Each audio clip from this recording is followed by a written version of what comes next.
wa safari yao wana wa Israeli, walifika mwisho wa safari yao wana wa Israeli. Kwa sababu mbele yao kulikuwa na bahari kubwa, na nyuma yao jeshi la Farao lilikaribia. Kwa sababu mbele yao kulikuwa na bahari kubwa, na nyuma yao jeshi la Farao lilikaribia.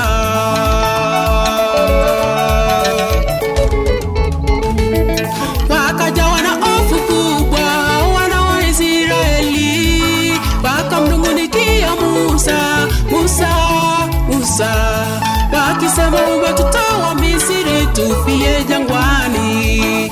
Wakajawa na hofu kubwa wana wa Israeli, wakamnung'unikia Musa, Musa, Musa, wakisema umetutoa Misri tufie jangwani. Mungu akanena na Musa, na Musa, na Musa, waambie wana wa Israeli waendelee mbele, nawe inua fimbo yako ukainyoshe juu ya bahari, na bahari kakawanyika kukawa na njia.